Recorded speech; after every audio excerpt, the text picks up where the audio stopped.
this guy's not only pound for pound now, but potentially, in the discussion for the top 25, 30 pound for pound of all time.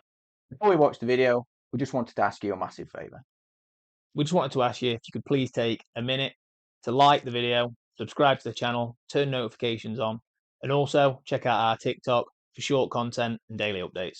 We really want to keep growing the Boxing 365 community and keep making content like this for yourselves, the boxing fan. And most of all, thank you and enjoy the video. Good afternoon, everyone. Welcome back to Boxing 365 with myself, Tom, and Dan. Special segment again today for you. Today, we're discussing each other's pound for pound lists. We're going to be doing this every quarter. Dan's a little bit nervous.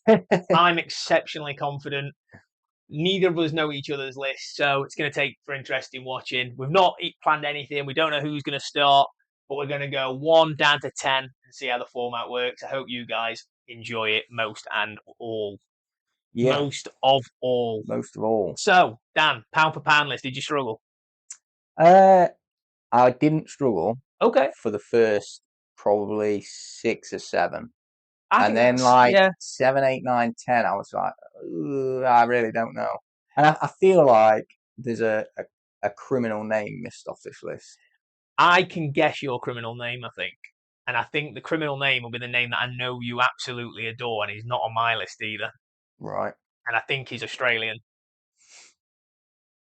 You're wrong. Really? Wrong. Okay, so obviously we've never done this, but we'll go down, I think, one at a time. Starting at the top, because I think they're the obvious ones. Yeah. So my number 1. Yeah. I've still got Usyk at the top. 100%. Number 1. Same as me. I mean, he's still the undisputed heavyweight champion of the world. Yep. And he's beaten every top challenger that's tried to fight him. And he's established himself at cruiserweight, came up, decimated the heavyweights. Now a two-time undisputed heavyweight champion as well. Absolutely crazy. It just, yeah. Did you debate Crawford? You don't know where Crawford is on my list. Well, this is true. So I'll tell you my thought process, okay? So I'm going to give away my second. All so right. Crawford came in number 2 for me. Came in number 2 for me. Okay. So the reason being, Crawford is obviously phenomenal. Yep. 4-weight, 3-weight undisputed. Absolutely. I can't remember a fight where I've gone, Crawford struggled a bit there. The guy is a phenomenal talent. However, the fight against Canelo, where it's the bigger man, he's jumping up, this is a huge step. The reason he didn't make number 1 for me is because Crawford's done that once. Yeah. Alexander Usyk has done that every single time. He stepped up, he fought Witherspoon. Again, everyone went, oh, this is too big for him. Yeah. Got through it. Chisora, too physical. Got through it. He's beat AJ twice. Yeah. Beat Fury twice. And I don't think Fury won either fight. I'm not one of the ones that Fury won the first one. I think Usyk won both. I think the first one was close, but Usyk won both. He stopped Daniel Dubois twice. This guy has gone in as the smaller guy on 6, 7, 8 occasions and continues to, for some reason, go in as the underdog. It's crazy. Yeah. But for me, Crawford is a very, very, very, very deserving number 2. Yeah, and that's where I put him, and purely because of the fact that he has done that now. Obviously, he was always going to be up there, but I think debating whether he'd be quite that high up at the minute with some of the fighters that are out there. But yeah, after doing that, 100%. He almost dropped to number 3, and it would have been number 3, maybe number 4, if we'd have done this before the Canelo fight. Yeah. So who have you got as number 3? I've got Inoue at number 3. Exactly the same. It was always going to be a similar start. My end is going to get crazy for you. Yeah, I'll be honest. You're not going to be happy with the end. There's on my list, there are 3 names that I don't think you're going to have on yours, and I don't think you're going to agree with me on. Okay. But we'll come to them. So we're giving you a little bit of time. Okay. So 4-weight champion? Yeah, 4-weight, 2-weight undisputed. How far away is he from being the number 1 spot on that list for you? I think if he was to, he said he wouldn't go any further than featherweight, didn't he? He did, yeah. I think if he was to go to featherweight and start doing the business there, yeah, I think he's going to be top of that list. Do you think? I sort of think then what he's doing. Obviously, the heavyweights are fashionable and everybody likes to Yeah. watch them, and Yeah. that's what that probably does help. But I think if he goes up another way and just dominates, and potentially unifies or even becomes undisputed again, Yeah. I just don't think there could be any way you wouldn't put him at the top of that Yeah. list. You then very And much struggle to argue it, wouldn't you? yeah, I think that's where I'm at. for me, the thing that stuck in a new way is, yes, he's fought Akhmadaliev, which we covered, which was a phenomenal fight in its own right. But for me, I just think he needs that. I think he needs that fight, pardon me, where people go in and go, he might be the underdog here. And I think that fight is that step up in weight to fight someone like a Nick Ball, Yeah, or maybe we'll probably come to him at some point, but maybe the Bam Rodriguez, as he's stepping up the weights, them two I think is a super fight waiting to happen. And I think them sort of fights are the fights that people remember you for, and I think they're the ones where you go, that's a generational win. yeah. This guy's not only pound for pound now, but potentially, in the discussion for the top 25, 30 pound for pound of all time at that, Yeah. especially around the lower weights. So number four is not going to necessarily surprise you, but I don't think you'll have him there because I know you've got a few little favourites. Go on. I've got Bam as 4. Really? Okay. I've got Bivol at number I 4. knew you'd have Bivol. You're obviously a massive admirer of Bivol. Yeah. I wasn't when everybody was up in arms over the first Bivol Beterbiev fight. Yeah. I wasn't. No.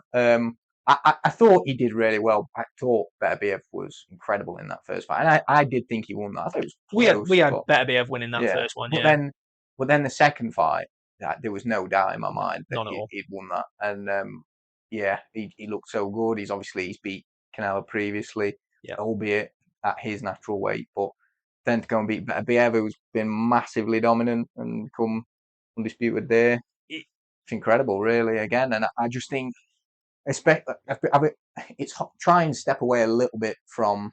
A lot of the start has been titles, and it is about that. But I sort of look at him and think it's not just that he's won the titles; it's that he just looks so comfortable in every fight, really. Even when he'd lost to Beterbiev, he never ever looked comfortable. He looked like he was going nowhere. So obviously it's a weird one. So we normally can sort of back and forth this a little bit more in regards that I'll disagree with your view on a fighter. With all of these guys, we know they're talented, and Bivol is rightfully in the top 10. Yeah. So again, just because we're talking about him, Bivol's my number 5. Okay.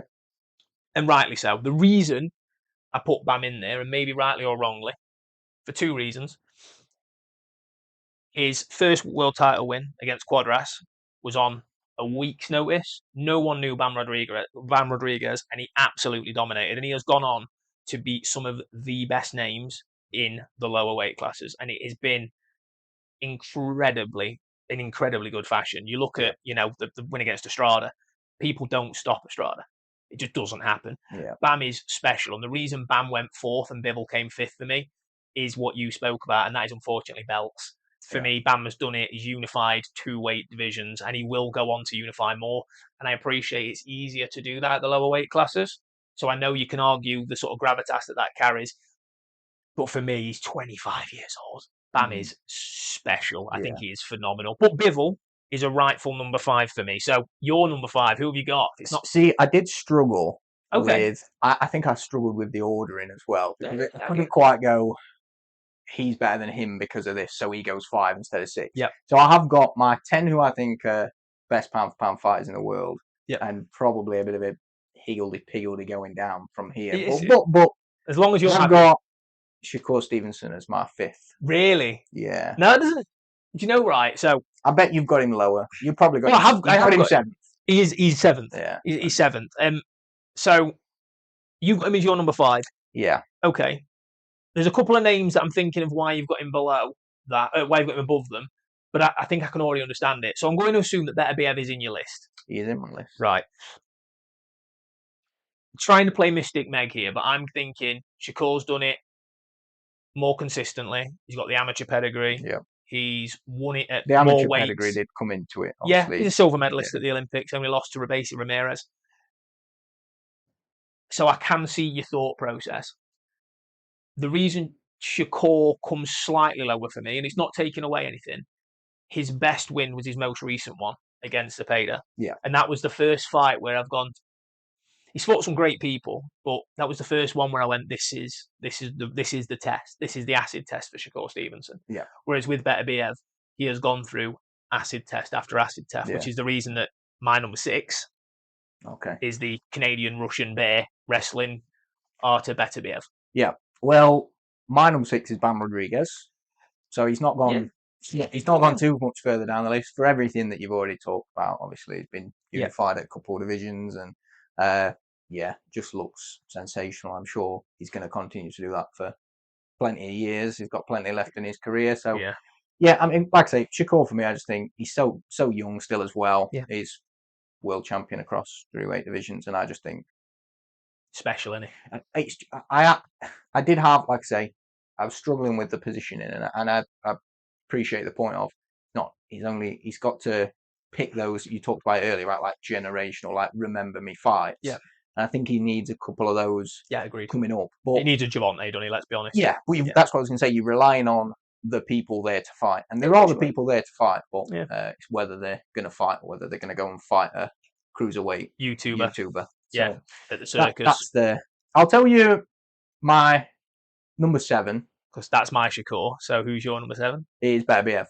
Yeah. So we actually, do you know what? So far we've got the same top 7. We've just got a bit of a of a mix up. I think this is where our agreements end. I actually completely agree. Because 8, 9, and 10 you're going to disagree. So just while we're on the Beterbiev at number 7, it was the reasonings about right for Beterbiev being slightly lower down than Shakur. Maybe he's had that loss a little bit.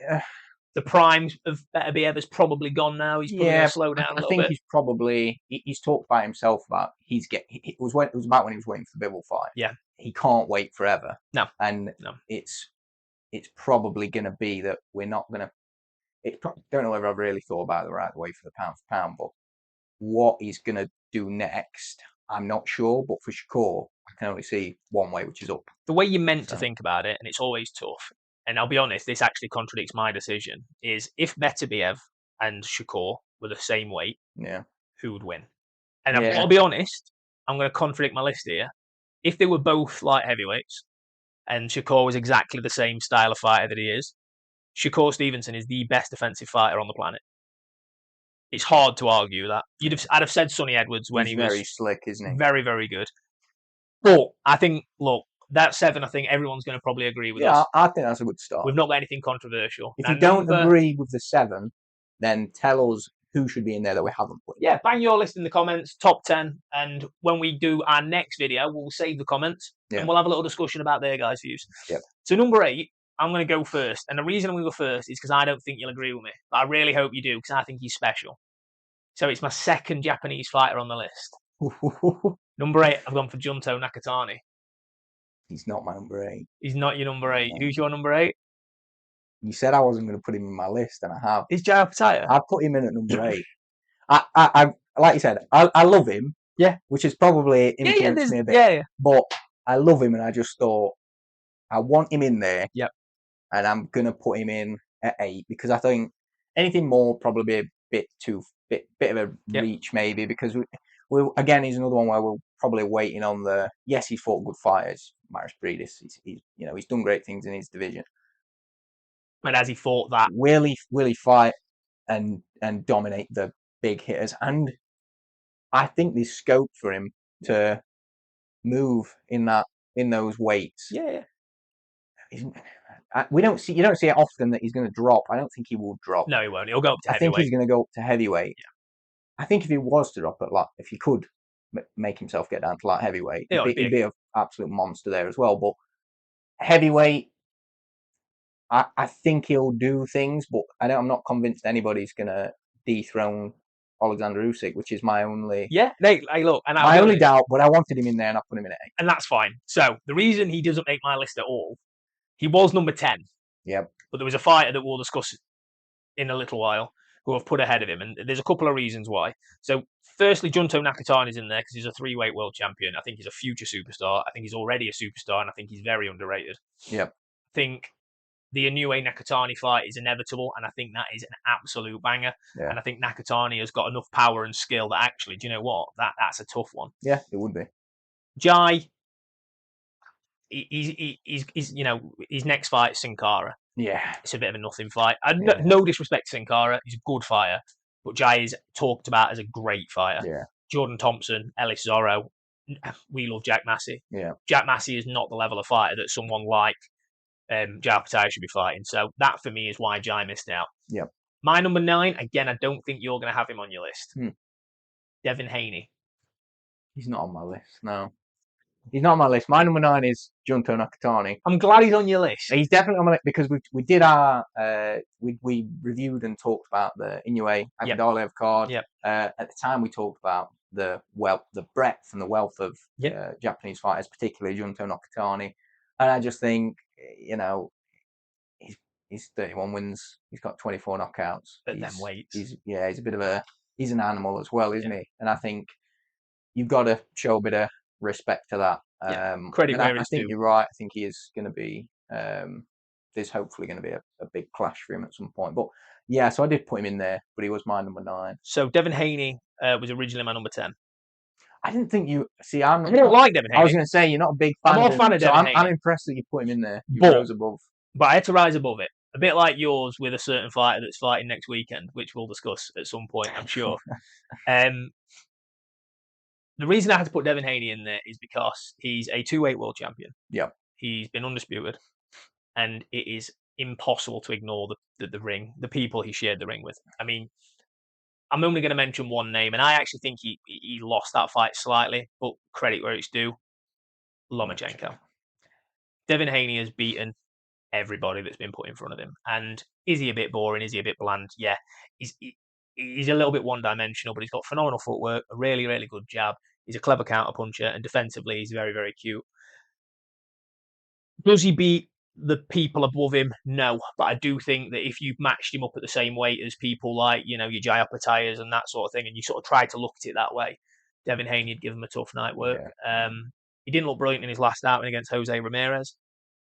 But it's to be seen. But I think he's done enough in the sport, and I think he's shown enough talent against the big names that he deserves a spot.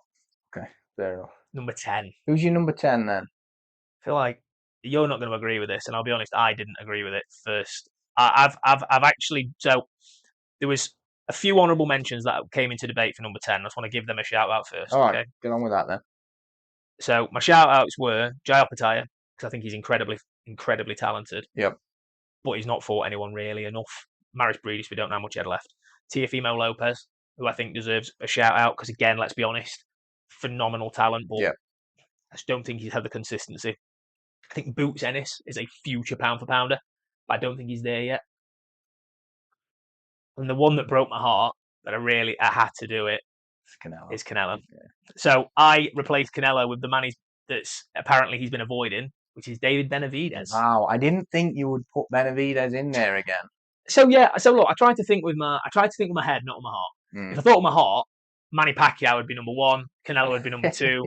There'd be a list of people that are kind of probably should be thinking about retiring. David Benavidez was an interim world champion at super middleweight. He was an interim champion at light heavyweight before being upgraded. He has never actually officially won a world title. Yep. But he's fought some names. I mean, you look at the win against David Morrell. You look at the fights he's had with. You've got Andrade. You've got the Caleb Plant fight, which was an absolute war. He comes forward, and I think David Benavidez, titles or not, and a bit again contradictory. I appreciate, but these lists are difficult. Ignoring what he's won or hasn't won, David Benavidez is phenomenal. I think he can do a bit of everything. I rate him. I do. Well, you actually. So I agree with some of the mentions. He would have been one of my mentions for. Well, he should be in there. I actually did put Boots Ennis in there. You did, yeah. Yeah, and I sort of. I don't know if it's recency bias because he's got a fight coming up. Yes, yeah. And we've been talking about him a bit, looking at him a bit, but I just thought he's another one who does look special. Yeah. Another one where I think he's not only does he look great now, he's got the scope to do some great things, hasn't he? I agree. I agree. Yeah, I do agree. To be honest, the toughest one for me was whether I would put Canelo in that spot still or not. And I think if it had been before the Crawford fight, no doubt he'd have been in my top 10. But yeah, 100%. It was just a tough one. I thought about Benavidez. probably got influenced by the titles for that decision. The But thing is, if you get influenced like you by say, titles, it's tough. Canelo goes back in the list. The problem is with the pound for pound list, it's not about what they've achieved; it's about where they're at in their careers. Yeah. You know, if we're doing an all-time pound for pound list over the last 10 years, Canelo Alvarez makes that list without a shadow of a doubt. Yeah. But right now, the Canelo we saw against Crawford and what we He can judge him on, doesn't belong there, he's does not. He's not the same Canelo. No. Boots is a great shout. I like it. I think he's a future pound for pound. I don't think he's there yet. I do want to make one little shout out. Yep. There's not been a Brit in that pound for pound list for a little while. So I was going to ask you. I've got a name coming up in the next 3 months, 6 months, a year when we continue to do these. Who do you think the most likely Brit is to find himself in that pound for pound list? I had a few names. First one that I would think of. Well, no, there's a couple. I know it's harder the Uh, more you think about it. Hamza Shiraz. I think he could. Yeah, I think he could be really good. I agree. I agree. Or still the heavyweights. I mean, How far is Moses no, off? 3-6 months isn't enough time I for agree. Moses. I don't think. Unless he got an opportunity against Usyk and dethroned him. I mean, Yeah, that's a in huge which jump. case, yeah. I'm not sure. You know, I'd have to have a look and a think down the rankings a bit as well. Do you want my name? I'll just say again, this is now I can't say. Go on. No, who was you going to say? Dalton Smith. I was going to say if he goes and beats Subriel Matias, which I think he might. He's close. I think he's very. If he's not number 10, I think he's in the top 15. I agree, but it's not Dalton that I'd have put there just now because I'm judging it as it stands to me. Yeah. For me, the closest we've got is Nick Bull. Yeah, no, I did. Again, another net. Can't believe we've not mentioned him. Yeah, another name where you go, yeah, he's incredible, isn't he? And especially at the minute. I just think he needs that big win. I don't think the Ray Ford win and obviously the Vargas draw. I don't think it's big enough. No. I think Ronnie Rios and TJ Dehaney. I think he needs that. Although Goodman was ranked highly, I don't think.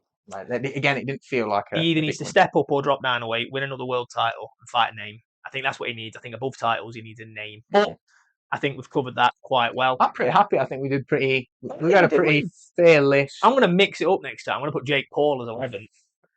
Guys, look, let us know what you thought of the content. We do this for you guys. Hopefully you enjoyed it. Let us know your lists in the comments. If you don't want to put it in the comments, by all means, drop us a message on Instagram, TikTok, or YouTube. And other than that, as always, thanks for watching. Cheers, guys.